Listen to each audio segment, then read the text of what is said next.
juga dan lain sebagainya.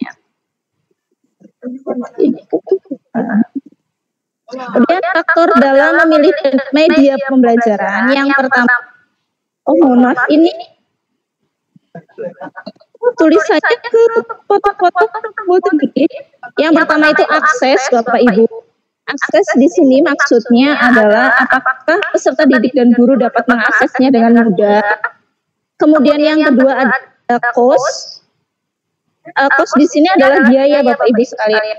Di mana akan lebih baik ketika cost atau biaya yang kita gunakan itu seminimal mungkin.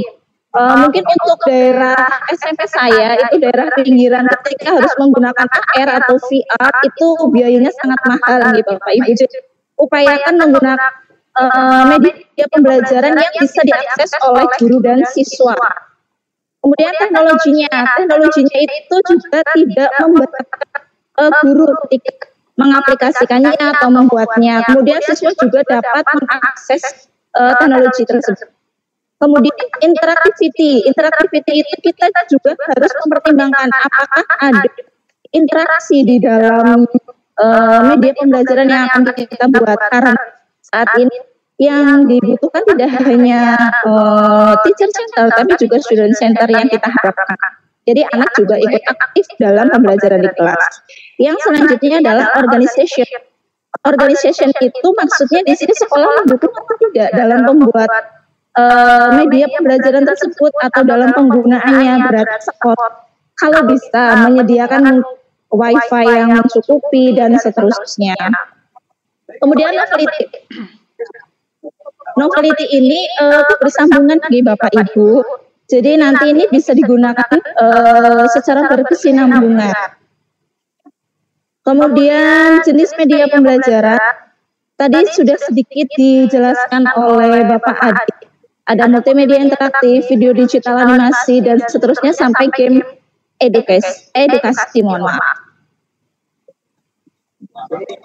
Nah, di sini yang akan saya jelaskan adalah multimedia pembelajaran interaktif. Pengertiannya, yang multimedia pembelajaran interaktif merupakan bentuk media yang menggabungkan banyak unsur, dilengkapi dengan alat pengontrol. Alat pengontrol di sini tuh tombol navigasi. Multimedia pembelajaran interaktif melibatkan berbagai unsur media seperti teks, foto, video, audio, animasi, dan grafik. Hal tersebut diharapkan anak lebih tertarik untuk mengikuti pembelajaran di kelas. Jadi tujuan dari MPI ini itu anak aktif dalam pembelajaran, tidak hanya menerima materi saja seperti itu. Kemudian jenis-jenis dari MPI ada tutorial, drill and practice, kemudian simulasi dan instructional game. Untuk tutorial sendiri itu berarti di dalamnya tata cara. Kemudian drill dan praktis itu di dalam MPI biasanya harus ada tes atau soal latihan. Kemudian simulasi. Untuk simulasinya MPI itu bisa misalkan mensimulasikan tata cara menggunakan sesuatu. Kemudian instructional game di dalam MPI juga kita bisa menyisipkan game-game yang interaktif dengan siswa.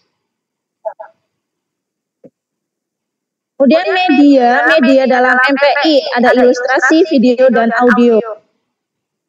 Kemudian komponen yang harus ada pada MPI yang pertama itu judul, sasaran, tujuan pembelajaran, uraian materi, latihan, referensi, dan pengembangan.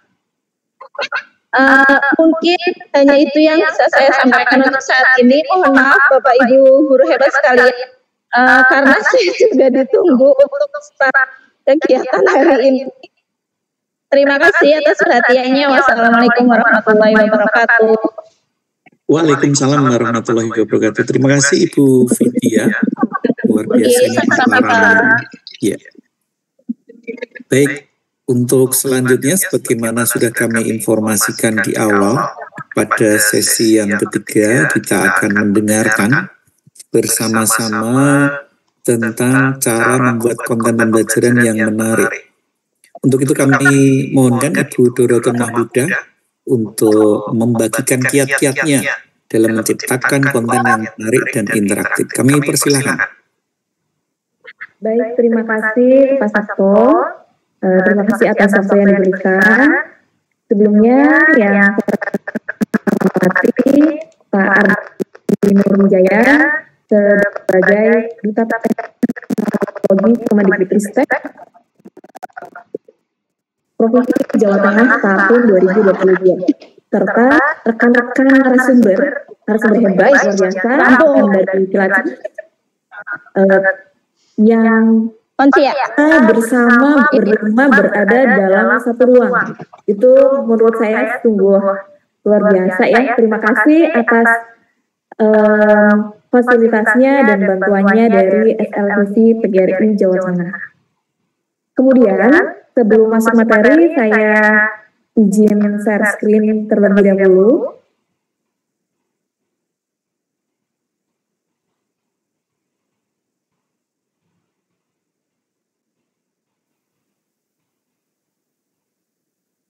Apakah materi yang saya share sudah terlihat nih, Bapak Ibu? Sudah, Ibu. Sudah, Bu. Baik, saya akan mulainya. Saya akan memberikan materi tentang cara membuat konten pembelajaran yang menarik untuk peserta didik. Baik, tadi sudah disampaikan bagaimana teknologi itu terintegrasi untuk zaman sekarang ya Bapak Ibu ya, zaman yang sangat masif dalam hal perkembangan teknologi. Nah, sekarang bagaimana kita memanfaatkan adanya teknologi-teknologi tersebut, kemudian kita ramu, kita buat untuk menjadi sebuah konten yang tentunya menarik untuk peserta didik. Nah, bagaimana konten yang menarik itu? Kita akan cari tahu ya Bapak Ibu ya, kita cari tahu bersama. Ya, mungkin sebelumnya saya akan memperkenalkan diri terlebih dahulu. Izinkan saya untuk memperkenalkan diri, baik itu prestasi yang pernah saya raih, kemudian berikut pengembangan kompetensinya. Nama lengkap saya adalah Ibu Dorothea Mahmudah, saya dari SD Plus Al-Irsyad 02 Cilacap. Beberapa waktu yang lalu, saya pernah mengikuti lomba membuat aplikasi mobil edukasi di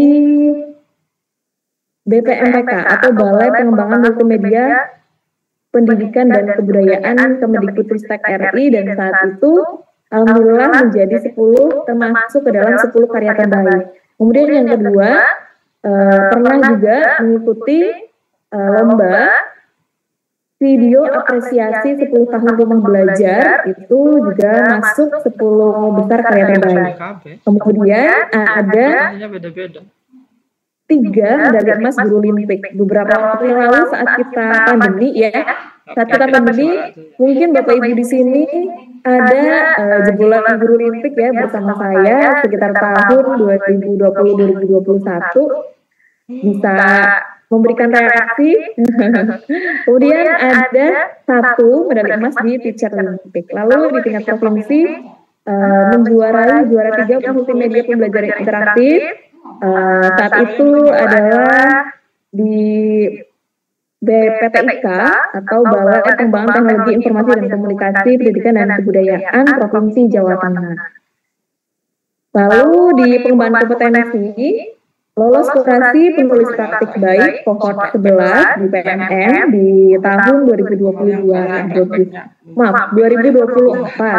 Kemudian Gemini Trainer tahun 2024, dan saat ini alhamdulillah bersama 4 teman dari Cilacap berada di pembatik level 4. Ya. Kemudian saya akan lanjut materinya. Ya. Menarik ya. Bagaimana sih pembelajaran yang menarik itu? Pembelajaran yang menarik itu Bapak Ibu ya, itu adalah pembelajaran yang joyful atau yang menyenangkan. Menyenangkan untuk peserta didik kita tentu saja. Kita yang ada di jenjang SD, itu kan kita sudah melewati beberapa generasi anak didik ya. Mulai kalau saya belum terlalu lama menjadi guru SD, belum ada 10 tahun ya, masih belum terlalu lama, jadi baru mengalami generasi yang se-alpha, kemudian sebelum alpha itu apa ya?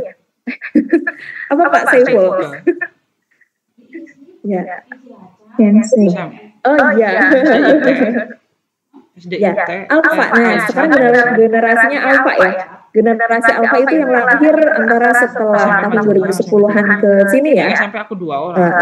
Dan mereka itu lahir, anak-anak yang lahir di mana lahir terus berada di perkembangan teknologi yang sangat masif. Bahkan mulai dari bayi ya, bukan bayi ya, dari batita mungkin ya, itu sudah diperkenalkan dengan gadget, dengan handphone. Jadi sudah mereka sudah tahu dari semenjak kecil. Nah, hal itu yang menjadi bahan pertimbangan kita sebagai guru, bahwa anak didik kita itu sangat dekat dengan hal-hal yang berbau dengan teknologi. Nah, bagaimana kita sebagai seorang guru tentunya harus mengikuti perkembangan zaman tersebut.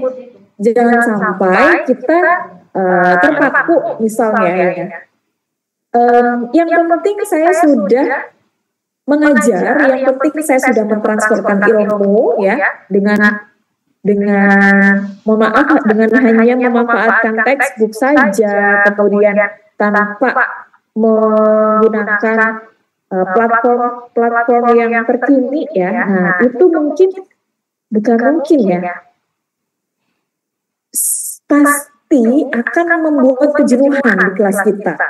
Barangkali ada celetukan siswa kita, guru bosan.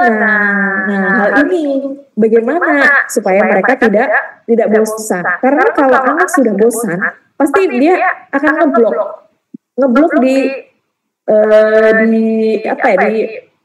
pikirannya ya. Males belajarnya, bosan gini. Nah, mungkin dengan pembelajaran yang menyenangkan itu akan lebih efektif ya dalam hal kondisi pembelajaran di kelas maupun nantinya yang akan menjadi tujuan kita, yaitu meningkatkan hasil belajar peserta didik. Nah, sekarang saya akan lanjut kepada tahapan pembuatan konten edukatif. Bapak Ibu, untuk konten edukatif itu ada banyak sekali macamnya ya. Saya yakin Bapak Ibu sudah mengenalnya. Konten edukatif itu mulai dari yang sangat dekat dengan kita, apalagi kita sudah melewati loncatan ya. Kalau menurut saya bukan loncatan lagi ya, apa mungkin ya, lompatan yang sangat jauh ya dari sebelum pandemi sampai dengan sekarang ini luar biasa. Nah, itu video pembelajaran itu termasuk dengan konten edukatif. Kemudian MPI yang tadi disampaikan oleh Ibu Fitia, kemudian Pak Adit, di dalamnya ada AI, ada AR, nah ada segala macam. Bahkan yang hanya dengan printan poster itu juga termasuk konten edukatif. Nah, tinggal bagaimana kita mengimplementasikannya dengan situasi yang ada di kelasnya Bapak Ibu masing-masing. Di sini membuat konten edukatif itu adalah berangkat dari problem atau masalah.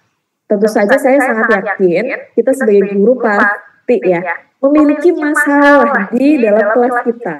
Saya sendiri saja ada tentunya masalahnya. Masalah itu bukan berarti kita membuat kita, aduh males ya kok gini-gini banget gini. Nah, jangan Bapak Ibu. Masalah itu jadikan kita sebagai hal untuk merefleksi diri. Kenapa ini terjadi? Misalnya, kenapa murid saya sudah saya berikan remedial teaching ya, sudah saya pandu, kok kenapa setelah diulang-ulang dia belum mudeng-mudeng ya, belum paham-paham ya. Nah, mungkin ada hal yang belum Bapak Ibu coba untuk lakukan. Misalnya dalam hal pembelajaran yang di dalamnya itu dekat dengan murid-murid kita. Seperti itu tadi, memanfaatkan teknologi. Nah, mungkin arahnya ke situ. Oh, barangkali saat menggunakan kuisis atau saat menggunakan word wall ya, anak-anak menjadi lebih bersemangat dalam belajar. Suka dia kalau mengerjakan soal dikemas dengan bermain game. Kalau murid saya suka sekali gitu. Nah, kalau sudah ada problemnya, nanti kita akan mencari bagaimana untuk memecahkan problem tersebut.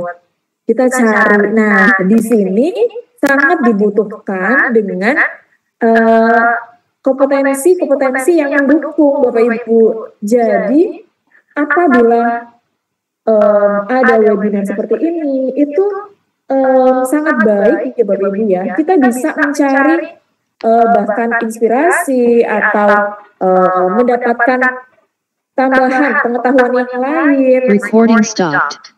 Seperti itu. Terus kemudian setelah kita memiliki kompetensi, oh kita sudah terbiasa melakukan ini. Nah, atau kita mungkin dari berdiskusi ya dengan rekan sejawat ya. Nah, itu juga bisa untuk memecahkan masalah itu. Kemudian dari situ dapatkah kita ide? Di sini dapat ide. Bagaimana nih untuk memecahkan masalah itu? Karena kalau kita hanya berkutat dengan masalah, kita hanya kalau bahasa Jawanya itu bersulak ya. Kita hanya, aduh gini, hanya curhat kesana kesini, muridku kok gini banget ya. Nah, tapi kita tidak refleksi diri, apa sih yang salah dari aku ya, kok kenapa muridku dia kok nggak semangat gitu. Nah, kita juga perlu refleksi diri ya Bapak Ibu ya. Kemudian what to do, nah apa yang harus dilakukan nih? Ternyata harus buat presentasi yang menarik nih. Oh, materi ini ternyata harusnya pakai video. Oh, ini misalnya harusnya pakai praktek dengan lab maya misalnya ya. Saat ini kan tidak harus dengan yang bisa kita pegang ya, dengan bantuan lab maya pun bisa. Begitu. Nah, mohon maaf ya Bapak Ibu, sengaja memang presentasi saya itu hanya judul gambar, karena supaya yang lain nggak bosen gitu, supaya Bapak Ibu itu juga menebak-nebak. Coba Bapak Ibu mungkin bisa komen di kolom chat, ini maksudnya apa ya? Kok ada 2 gambar? Ada satu gambar gunung meletus, terus kemudian sebelahnya lagi ada gambar seperti angin tornado. Ini maksudnya apa dengan gambar ini? Mungkin ada yang mau jawab Bapak Ibu di kolom chat.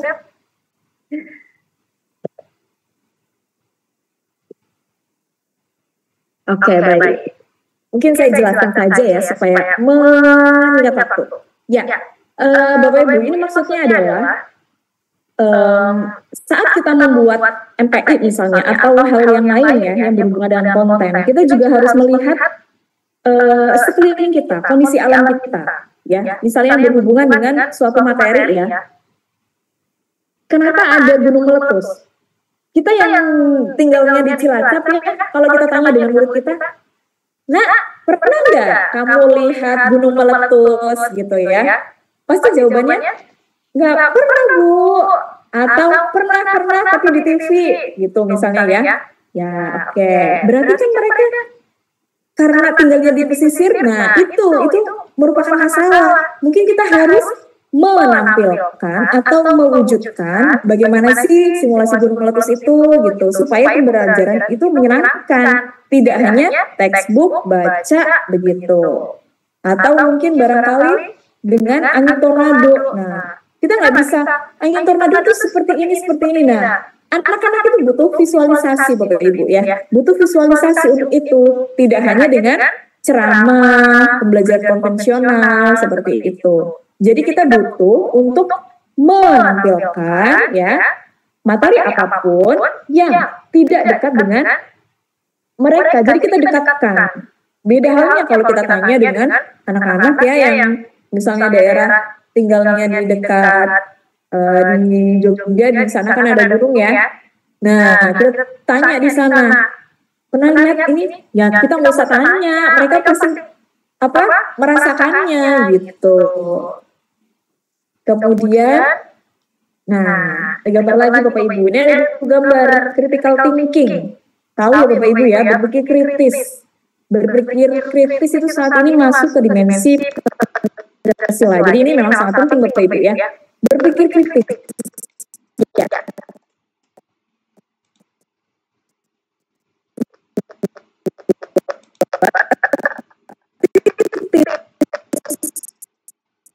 Jadi contohnya misal membuat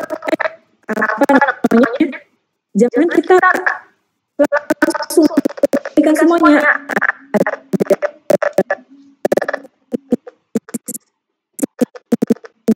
Muncul pertanyaan-pertanyaan ke siswanya begitu. Kayak misalnya sebuah konten kan tidak harus yang kita buat mesti dengan waktu yang lama ya. Misalnya ini contoh saja. Misalnya di MTI kita itu ada gambar seperti ini. Misalnya ini kan gambar organ manusia ya. Nah, organ manusia ini, bagaimana gambar ini dapat memunculkan critical thinking anak-anak. Nah, yang mungkin ditambahkan dengan pertanyaan-pertanyaan yang bisa memantik mereka untuk berpikir kritis. Misalnya ada pertanyaan, di antara organ-organ ini ya, organ-organ ini anak-anak coba, kira-kira manusia itu akan tidak bisa bertahan hidup apabila tidak memiliki organ apa, misalnya gitu. Pasti mereka akan berpikir sejenak, apa ya, gitu, mungkin ya, atau menampilkan gambar. Di sini ada tumbuhan ya, ada tumbuhan di sini, kemudian ada. Nah, kalau dulu zaman saya sekolah saat tentu saja dulu banget belum teknologi belum seperti sekarang ya, handphone aja dulu masih handphone Nokia berapa ya, 3315 ya Pak. Ya, kalau dulu itu hanya silahkan buka LKS halaman 15, dibaca ya, itu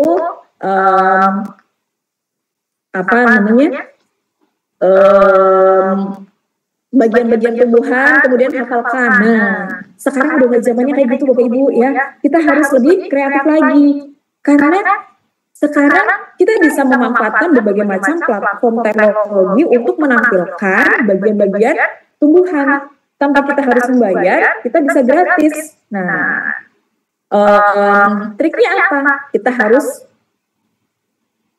sering-sering, misalnya mencari pengetahuan ya, ilmu ya, tentang info-info terkini tentang platform yang sedang kekinian.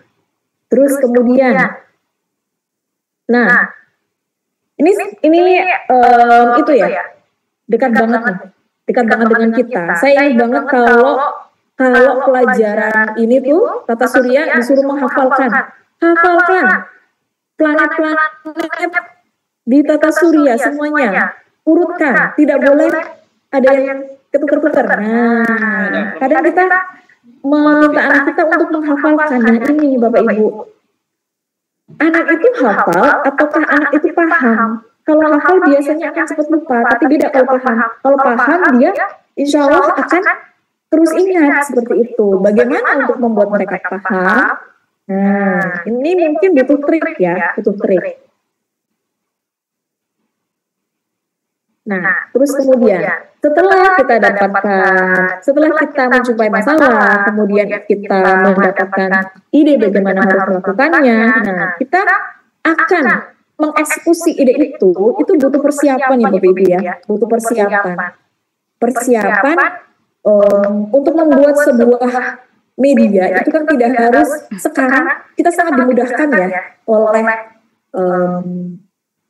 oleh Mas Menteri ya, yang sudah digantikan oleh menteri yang baru ya, dengan segala berbagai macam kemudahan platform yang ada dengan memanfaatkan Belajar ID saat ini melalui Canva ya. Semuanya bisa mengakses Canva, semua dimudahkan dengan Canva, bahkan saat ini membuat MPU pun bisa dengan Canva. Nah, itu manfaatkanlah semuanya Bapak Ibu. Jadi kita mengikuti perkembangan zaman. Kalau misalnya ingin membuatnya dengan, kalau Canva kan harus online ya, ada bisa membuat dengan offline, bisa dengan aplikasi yang terinstal di laptop, misalnya Articulate, misalnya SAC, dan sebagainya. Nah, itu butuh prepare kalau membuat yang offline, aset-asetnya kita harus cari dulu, kita download dulu, kita simpan dulu, ya. Ya, begitu. Kecuali kalau membuat di Canva, kita tinggal pilih. Tapi kalau membuatnya di offline harus download gitu. Nah, Bapak Ibu, kalau sudah dibuat ya, kalau sudah dibuat EPI-nya atau sudah dibuat video pembelajaran yang berhubungan dengan konten, jangan takut untuk ini kontennya bagus nggak ya? Ini udah bagus, udah bener apa belum? Nggak apa-apa, semuanya berawal dari hal yang biasa saja, tapi akan semakin baik kalau kita terus mencoba. Jadi nggak apa-apa kalau misalnya punya channel YouTube, punya video pembelajaran, upload saja, bikin apa, upload saja ya. Karena di situ kan nanti ada umpan balik. Misalnya dari umpan balik itu nanti bisa menjadi refleksi untuk kita. Oh ternyata masih kurang ini nih, gitu. Sama halnya dengan saya. Saya dulu juga masa pandemi ya, mungkin Bapak Ibu semua di sini pasti pernah membuat video pembelajaran. Saya pun dulu awalnya itu membuat video pembelajaran hanya dengan PowerPoint. Karena belum tahu yang seperti sekarang ini, gitu. Dari awalnya animasinya gadget ya ibaratnya ya, sampai sekarang alhamdulillah sudah lebih smooth. Terus kemudian karena seringnya dan konsistennya upload di YouTube, terus kemudian akhirnya YouTube pun berkembang. Saat ini mungkin sering saja ya, bukan gimana-gimana. Saat ini alhamdulillah sudah 21.100,1 ribu. Ya, sepertinya segitu. Ya. Kalau namanya jadi.pintar ya. Mungkin Bapak Ibu bisa, kalau apa iya sih, bisa di-search di aplikasi YouTube-nya jadi.pintar itu nanti. Itu channel saya. Oke. Ini Bapak Ibu ya, kalau Bapak Ibu tidak misalnya saat ini kan sudah mulai padat sekali ya pekerjaan ya Bapak Ibu ya. SD sudah banyak yang full day pulang sampai sore, mungkin terus di rumah sudah capek, sudah lelah. Nah, mungkin tidak ada waktu atau kesusahan untuk mencari waktu membuat sebuah konten sendiri, dapat memanfaatkan konten yang sudah ada. Karena luar biasa ya. Kita sebenarnya sudah diberikan banyak kemudahan. Tinggal bagaimana kita, apakah kita bisa memanfaatkannya, begitu. Di sini ada mulai rumah belajar ya, yang isinya macam-macam, Bapak Ibu. Saya yakin semuanya sudah pernah buka ya, karena di situ anak-anak sangat suka ya belajar dengan sambil klik-klik nge-game.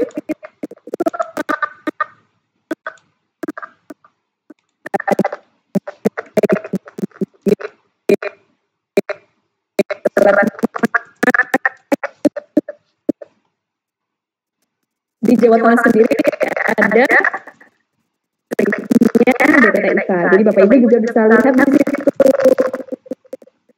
Kalau di Jawa Pintar kontributornya, Bapak Ibu bisa menjadi kontributor di situ. Gitu. Nanti saya tunjukkan. Saya juga termasuk pernah mencoba menjadi kontributor di situ. Ini salah satu yang saya sematkan.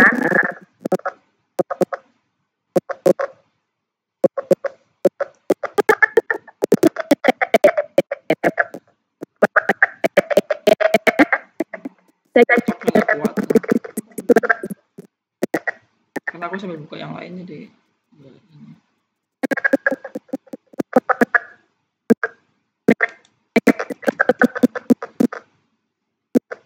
Pintar, misalnya contoh. Nah, ini yang pernah saya daftarkan di sini menjadi kontributor.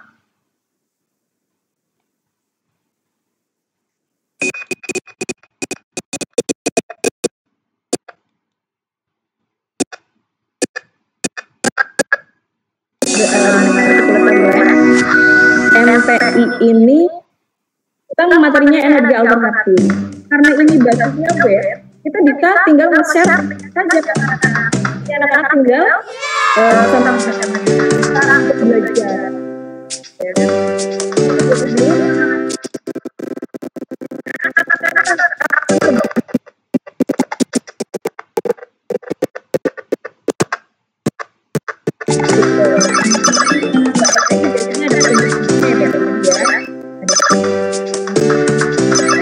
Terlalu dalam. Ini saya masih tahap belajar ya. Jadi kalau kelihatan tidak apa ya, tidak maaf ya. Saya pukul.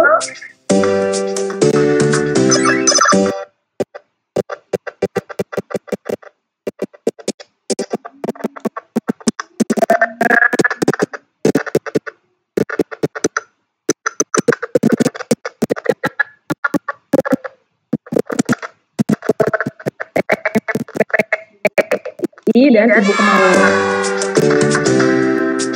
Ini caranya.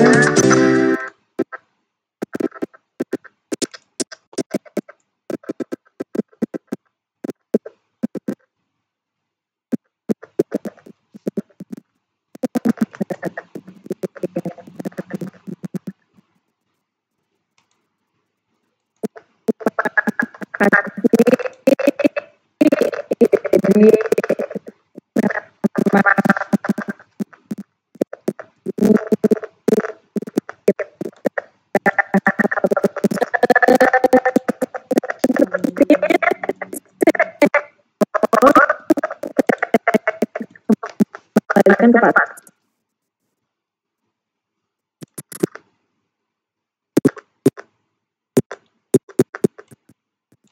Luar biasa presentasinya.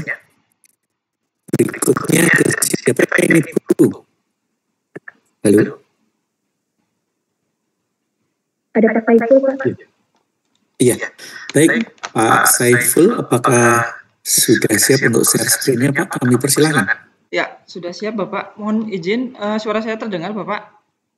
Bagus Pak, suaranya. Oke Bapak, terima kasih Bapak dari tim SLCC dan PGRI Jawa Tengah dan Bapak Duta Teknologi, Pak Ardi, kemudian Bapak Ibu semuanya yang sudah hadir di webinar kali ini. Sangat luar biasa semangatnya, sangat luar biasa prestasinya tentunya, dan semoga dari apa yang kami sampaikan juga bisa menjadi inspirasi bagi Bapak Ibu. Mohon izin Bapak Ibu untuk share screen terlebih dahulu.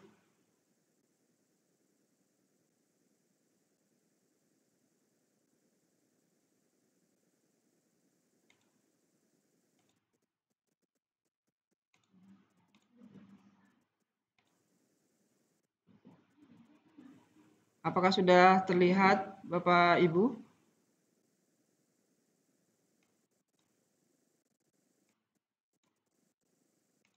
Sudah terlihat Bapak Ibu? Sudah Pak.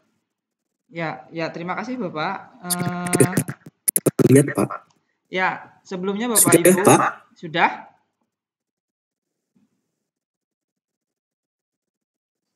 Ya.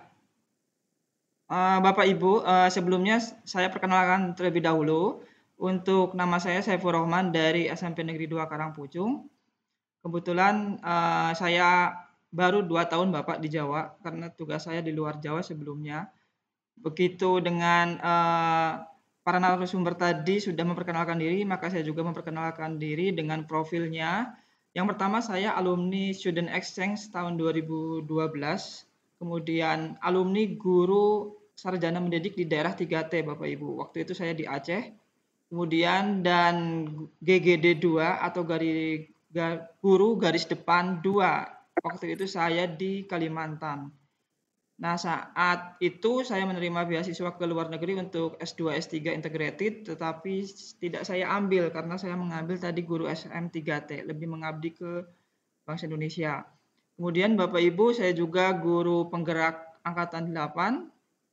Kemudian saya juga alumni Wardah Inspiring Teacher 2023. Kemudian saya juga finalis Krenova, Kreativitas dan Inovasi Masyarakat di Kabupaten Cilacap.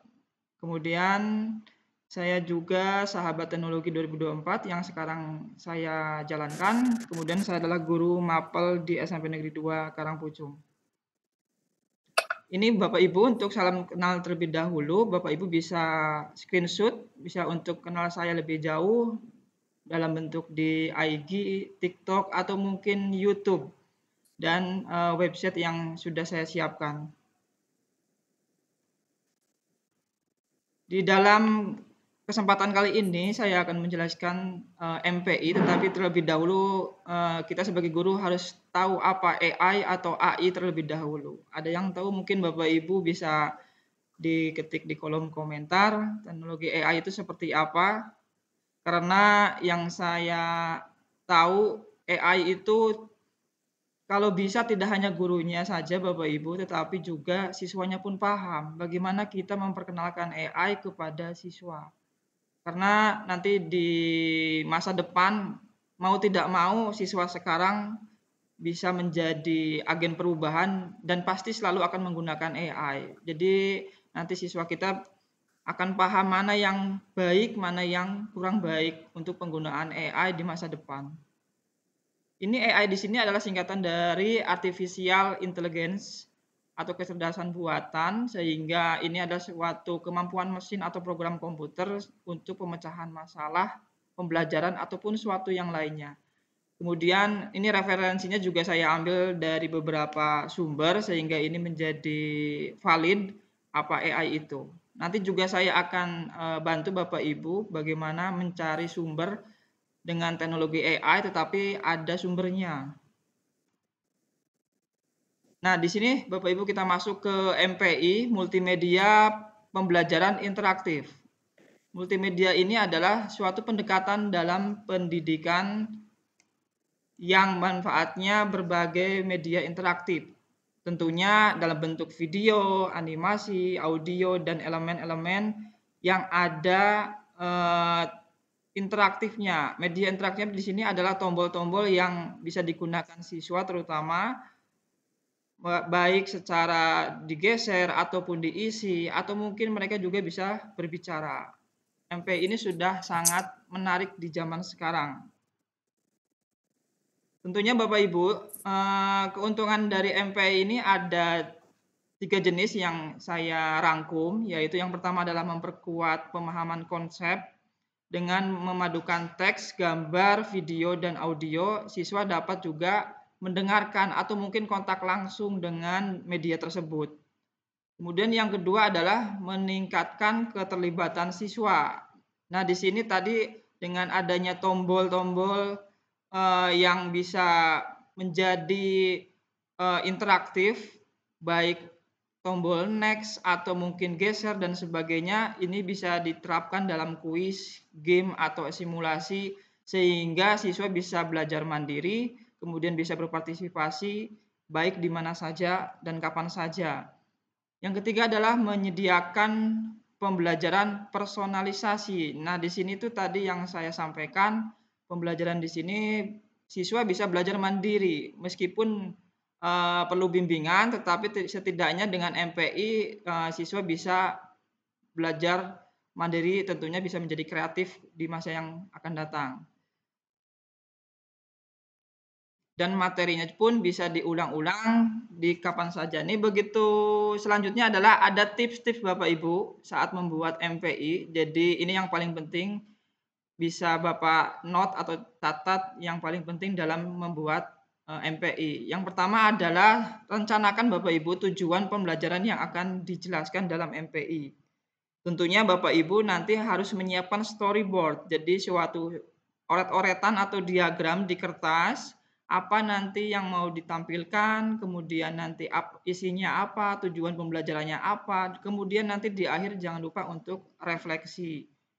Yang kedua adalah gunakan visual yang menarik namun sederhana. Nah, di sini visual-visual yang menarik ini tentunya akan membuat minat siswa dalam belajar MPI dan menggunakannya.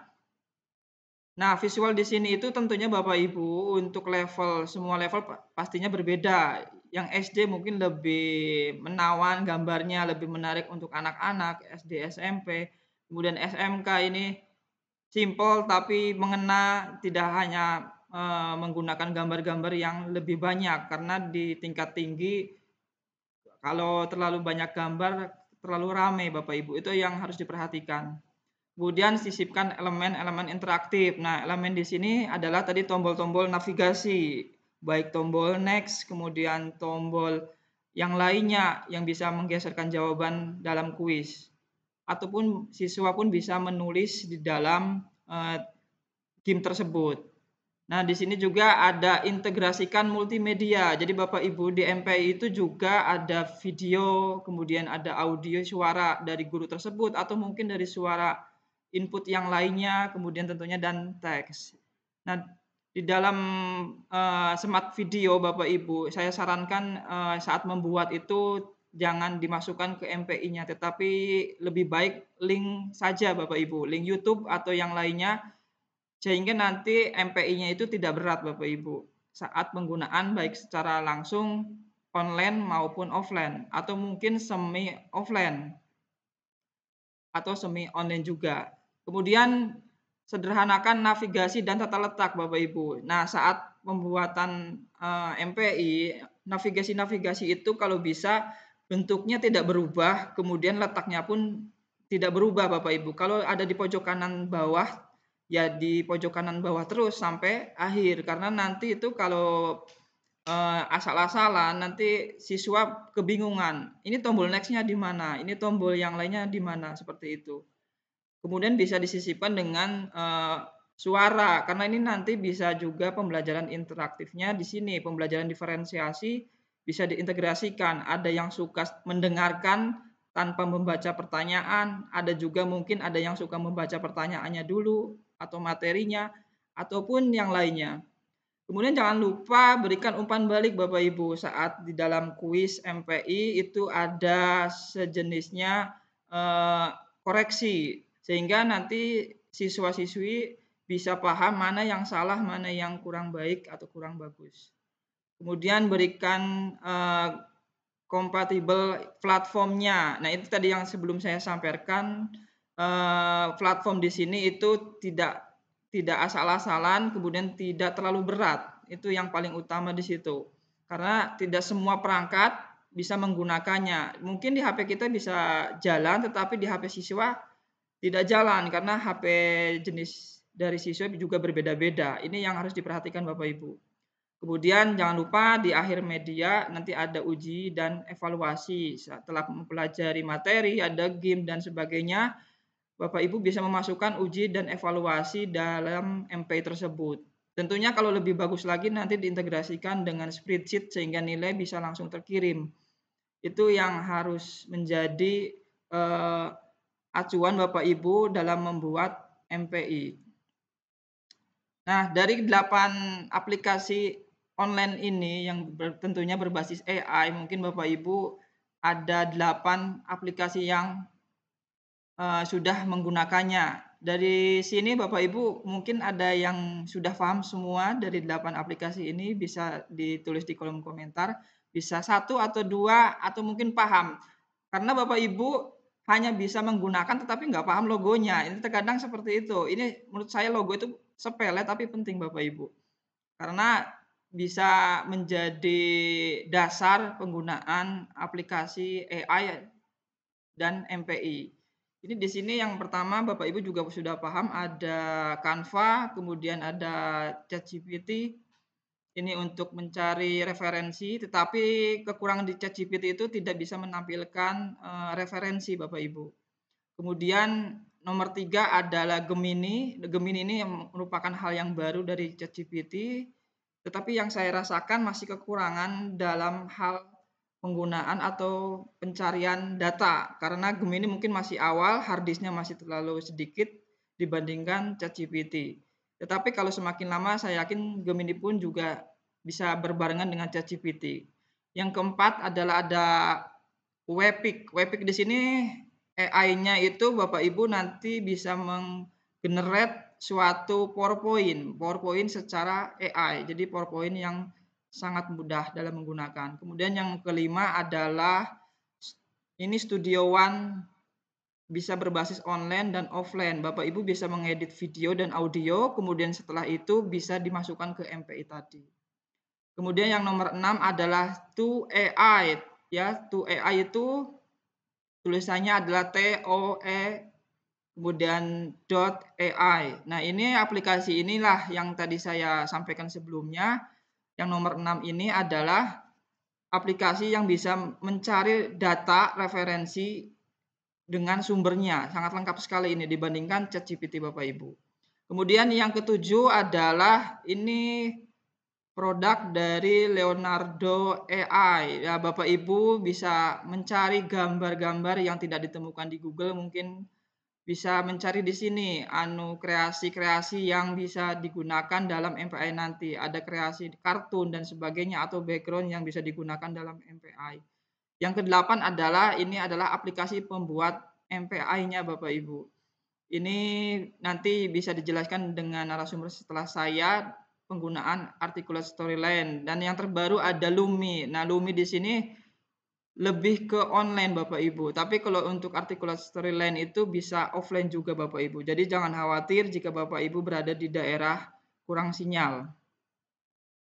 Nah, MPI ini tentunya di sini levelnya level keempat Bapak Ibu, paling tinggi karena paling lengkap. Karena ada audio, kemudian video pembelajaran, kemudian ada edugame, dan yang terakhir adalah yang MPI ini Bapak Ibu. Itu MPI itu mencakup semua keseluruhan yang ada di sini.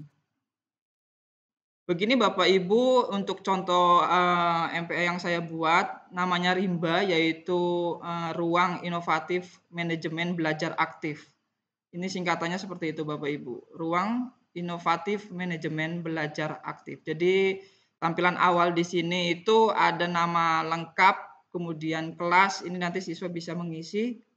Kemudian nanti bisa ke slide selanjutnya masuk, kalau sudah anak mengisi itu bisa memilih apa yang mereka perlukan. Tentunya melihat informasi terlebih dahulu Bapak Ibu, karena ini ada berisi tentang cara penggunaannya. Nanti MPI ini linknya saya share-kan di link komentar supaya bisa dipelajari sebagai inspirasi dari Bapak Ibu untuk membuat MPI. Kemudian ini untuk sesi latihannya juga ada seperti ini, ada drag, kemudian tombolnya juga keluar dengan gambar-gambar. Nanti kalau salah keluarnya seperti apa, ada suara dan sebagainya. Dan yang paling penting adalah di setiap suatu aplikasi Bapak Ibu jangan lupa untuk memasukkan referensi Bapak Ibu, karena ini sangat penting sekali. Itu kita sebagai dasar kita membuat MPI itu. Ini MPI yang saya share-kan di pembatik kali ini, dan Bapak Ibu bisa screenshot mungkin dari Scan Me ini, linknya juga nanti saya share-kan juga di grup. Dan alhamdulillah Bapak Ibu, link MPI ini saya sudah mendapatkan tanggapan sangat luar biasa. Ini Bapak Ibu ada 1.500 yang dilihat dalam bukti karya PMM Bapak Ibu. Bapak Ibu bisa mencarinya di hasil pencarian bukti PMM dengan kata kunci Rimba Bapak Ibu. Ini alhamdulillah ini saya terbanyak di sini 1.500 dilihat. Nah, ini untuk praktiknya nanti bukan malah melanjutkan dari saya, tetapi ini saya Bapak Ibu bisa screenshot ataupun link yang saya siapkan. Di dalam praktik tentunya tadi ada storyboard, kemudian install aplikasi AS3 dan produk. Nah, nanti ini Bapak Ibu bisa screenshot link Scan Me ini, sudah saya siapkan aplikasi yang diperlukan di sana Bapak Ibu. Karena MPI ini Bapak Ibu bisa digunakan secara online dan offline. Bapak Ibu bisa tanya nanti ke saya ataupun mungkin narasumber yang lain bagaimana dibuatkan offline-nya. Karena sekolah saya misalnya di daerah kurang sinyal. Karena kebanyakan MPI itu berbasisnya online seperti itu atau hosting yang sudah disiapkan sama gurunya. Cukup sekian mungkin Bapak dari saya. Jika ada pertanyaan nanti bisa di lain waktu. Terima kasih. Assalamualaikum warahmatullahi wabarakatuh. Waalaikumsalam warahmatullahi wabarakatuh. Terima kasih, luar biasa paparannya Pak Rimba dari Pak Saiful tadi ya. Bapak Ibu sekalian, menarik sekali ya, ada banyak inspirasi yang kita peroleh dari Bapak Saiful Rahman. Sesi berikutnya ini kita akan mohonkan Ibu Kemala Purnami, dan di paparannya ini nanti beliau akan menyampaikan implementasi langsung media-media pembelajaran interaktif ini di kelas. Baik, Ibu Kemala. Assalamualaikum Bu Kemala. Waalaikumsalam Bapak. Kami persilahkan sepenuhnya Zoom ini untuk Ibu. Baik, matur nuwun Pak Kapten. Sebelumnya Assalamualaikum warahmatullahi wabarakatuh. Hadi dari SLCC PGRI Jawa Tengah yang kami hormati Bapak Ardi Nurwijaya, Ketua Provinsi Jawa Tengah, serta rekan-rekan saya sahabat pembatik yang mohon maaf sahabat teknologi yang hari ini berkolaborasi kita dari Kabupaten Cilacap untuk berbagi praktik baik mengenai pemanfaatan teknologi atau multimedia pembelajaran interaktif khususnya dalam pembelajaran. Sebelumnya mohon izin untuk share screen. Ya, sudah nampak? Sudah nampak berita.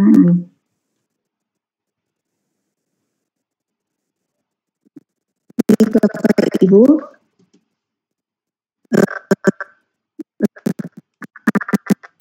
saya dari mulai Pak Adi, Titia, kemudian teknologi, kemudian konten-konten dalam pembelajaran dan teori-teori tentang MPI. Nah, di sini saya akan melanjutkan Bapak Ibu mengenai implementasi atau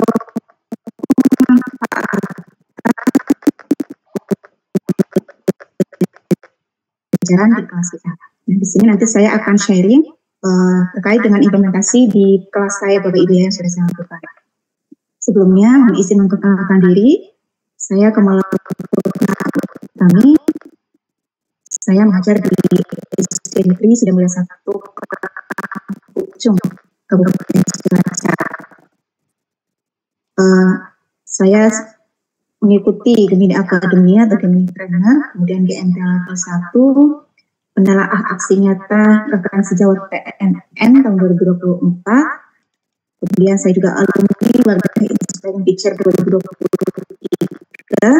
Saya juga sebagai finalis Duta Teknologi tahun 2023 tahun lalu. Kemudian sahabat teknologi tahun 2023 dan 2024 juga tahun ini bersama dalam satu provinsi Jawa Tengah. Kemudian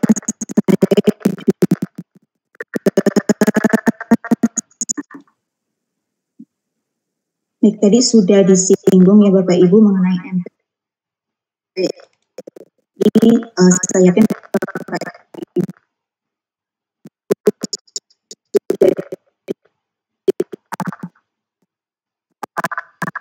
jadi memang di MPI itu ada media-media pendukungnya. Tadi sudah disampaikan oleh Pak Saiful bahwa di antara beberapa media yang kita sering gunakan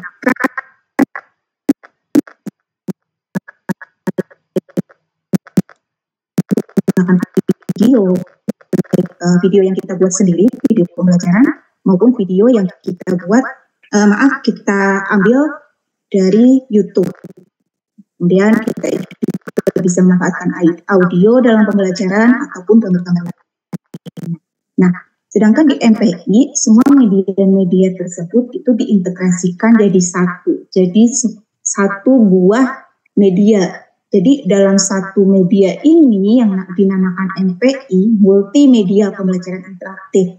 Multimedia artinya sudah dalam satu media ini sudah terintegrasi banyak media nih Bapak Ibu. Jadi gambarnya di situ ketika anak mempelajari suatu materi yang kita tuliskan atau kita masukkan di dalam MPI, anak tidak perlu mencari gambar lain di luar MPI tersebut karena kita sudah memasukkan gambar di situ. Jadi anak akan lebih paham mengenai materi yang dibaca. Kemudian video, kita juga bisa memasukkan video di dalam MPI-nya. Ada audio, ilustrasi, diagram, animasi, dan simulasi. Maka dapat dikatakan bahwa di antara media-media pembelajaran yang lain, MPI ini levelnya ada di paling atas. Kenapa? Karena semua media dimasukkan dalam satu MPI. Jadi anak nggak perlu membutuhkan video lagi di luar MPI ini karena semuanya sudah ada. Itu Bapak. Baik, sekilas nih Bapak Ibu nggih.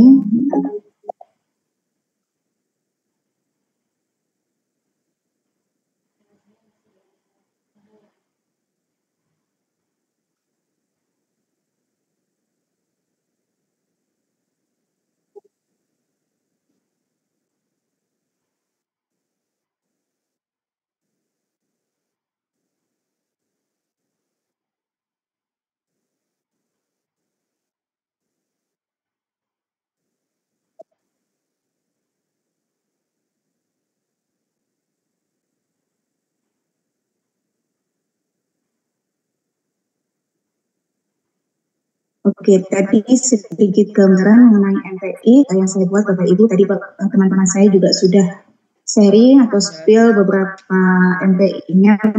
Tadi Pak Saiful sudah share linknya, bisa Bapak Ibu buka sebagai referensi. Mungkin pasti materinya bisa saya terapkan di kelas, nih itu bisa Bapak Ibu gunakan. Nah, sekarang saya akan berbagi Bapak Ibu mengenai implementasi MPI. Jadi ketika kita akan membuat MPI, tentu kita punya ini ya, dasarnya apa saja sih kita membuat MPI ini, tujuannya untuk apa saja sih pembuatan MPI ini, gitu. Maka ada langkah-langkah nih Bapak Ibu sebelum kita mengimplementasikan MPI di dalam kelas. Tujuannya apa? Supaya MPI yang kita buat itu sesuai dengan kebutuhan peserta didik. Jadi tidak hanya MPI itu sesuai keinginan kita. Apa yang menurut kita bagus, apa yang menurut kita tepat, mungkin bagi peserta didik kita tidak tepat, ya Bapak Ibu. Maka sebelum kita membuat MPI atau bahkan sebelum mengaplikasikannya kepada peserta didik, mengimplementasikan, kita harus memperhatikan beberapa hal dalam pembuatan MPI ini. Nah, di sini saya menuliskan ada 6 tahap Bapak Ibu. Ketika kita akan membuat MPI, yang pertama adalah kita menganalisis dulu nih kebutuhan peserta didik kita seperti apa. Kebutuhannya seperti kita tahu kebutuhan belajar peserta didik itu kan mencakup ada profil belajarnya, belajarnya Bapak Ibu ya, yang mencakup ada anak yang gaya belajarnya cenderung ke auditori atau lebih senang mendengarkan, lebih mudah memahami materi dengan cara mendengar. Kemudian ada juga anak yang gaya belajarnya itu lebih condong ke atau menonton begitu. Kemudian ada anak yang suka atau cenderung ke kinestetik. Dia lebih senang, lebih bisa menerima materi pelajaran apabila ada kegiatan atau aktivitas yang dia lakukan. Jadi dia tidak pasif, dia ada aktivitasnya, tidak hanya duduk, diam, mendengar atau membaca begitu saja. Tapi dia harus ada aktivitas fisik begitu. Nah, kita perlu memperhatikan itu. Kemudian kita juga sebelum membuat MPI, kita harus tahu dulu nih materi pelajaran yang akan kita buat, kita masukkan dalam MPI itu apa. Karena pembuatan MPI ini kan cukup memakan waktu ya Bapak Ibu ya. Tadi sudah dijelaskan pemateri sebelumnya, apa saja yang harus dipersiapkan. Kemudian kita harus mencari referensinya, begitu. Jadi supaya nanti ketika kita sudah membuat nih MPI-nya, kita tidak bingung apa lagi yang harus dimasukkan. Nah, kita tentukan dulu materinya. Jadi dalam satu MPI itu kita sepertinya tidak memungkinkan untuk memasukkan materi misalkan satu bab begitu. Sebenarnya bisa, namun ketika kita memasukkan terlalu banyak materi, nanti kita juga Ibu ya, seperti gambarnya, atau mungkin videonya, kuis, dan lain-lain. Nah, ketika aset yang kita masukkan ke dalam MPI terlalu banyak, nanti pengguna MPI atau peserta didik dalam mengakses MPI tersebut akan mungkin merasa kesulitan, akan berat karena asetnya terlalu banyak. Apalagi misal kita menyediakan MPI-nya untuk bisa mengaksesnya itu harus online. Nah, itu maka kita perhatikan materi pelajarannya, kita cuplik apa saja sih yang sekiranya bisa kita integrasikan dengan gambar dan lain-lain. Kemudian setelah menganalisis kebutuhan dan materi yang akan kita masukkan ke dalam MPI, kita perlu juga tentukan tujuan pembelajarannya Bapak Ibu. Jadi tujuan pembelajarannya harus jelas, karena tujuan pembelajaran ini juga menjadi salah satu unsur wajib yang harus ada di dalam MPI. Kenapa tujuan pembelajaran harus dimasukkan dalam MPI? Karena supaya siswa ketika menggunakan MPI tersebut, dia paham, dia tidak bingung. Saya menggunakan MPI ini tujuannya apa sih? Nanti hasil yang saya capai ketika saya belajar dengan MPI ini apa sih? Begitu, karena MPI ini selain bisa digunakan di dalam pembelajaran di kelas, juga kan bisa digunakan sebagai media belajar anak mandiri di rumah ya Ibu ya. Jadi pastikan tujuan pembelajarannya juga harus jelas. Tujuan itu harus mengacu pada materi yang nanti disajikan di dalam MPI tersebut. Setelah kita menganalisis kebutuhan siswa dan juga mata pelajarannya, kita mulai untuk melakukan perencanaan atau merancang konsep MPI-nya. Nah, kita perlu merancang nih konsep MPI-nya nanti akan seperti apa. Materinya ini harus jelas ketika kita akan merancang MPI, kita sudah punya referensinya ya Bapak Ibu ya. Referensinya harus sudah siap, kita tidak hanya mengacu pada satu referensi saja. Misalnya kita hanya mengambil materi dari buku teks tanpa kita mencari sumber yang lainnya. Nah, kita usahakan materi yang kita masukkan ke dalam MPI ini sumbernya multi ya Bapak Ibu ya, jangan hanya satu. Karena kalau kita hanya memasukkan materi pelajarannya dari buku teks, nanti tidak ada bedanya anak belajar ya kalau buku teks dia memegang buku, kalau belajar dengan MPI dia pegang HP, bedanya hanya di situ. Jadi pastikan referensi yang kita gunakan itu lebih dari satu, supaya materi yang disajikan juga lebih kompleks. Kemudian dalam perancangan ini aset-asetnya harus sudah disiapkan. Selanjutnya untuk langkah ketiga dalam pembuatan MPI sebelum diimplementasikan di kelas yaitu pemilihan platform dan alat pengembangannya. Nah, kita sudah punya nih aset-asetnya, kita sudah tahu materinya, kemudian sasarannya kita sudah tahu untuk peserta didik kita. Kalau di SD jelas sudah ini ya Bapak Ibu ya, kalau guru kelas 5 tentu saya membuat MPI untuk guru kelas 5. Berbeda halnya dengan misal guru mapel di SMP atau SMA, SMK, itu kan kelasnya beda-beda, yang mengajarnya tidak hanya satu kelas. Nah, kita tentukan di kelas berapa.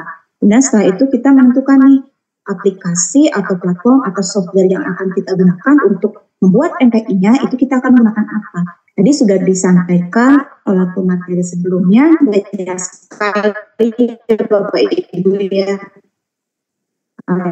Kemudian yang sederhana ada PowerPoint Bapak Ibu, yang saya yakin Bapak Ibu sudah paham, sudah familiar dengan PowerPoint.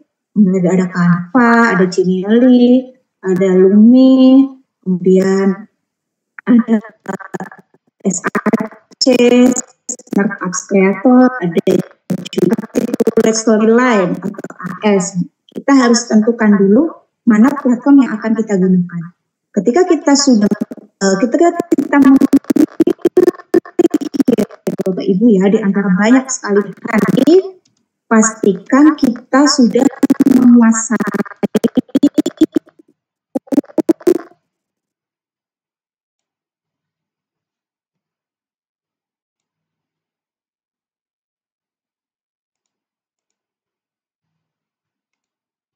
Yuk, ini keluar aku.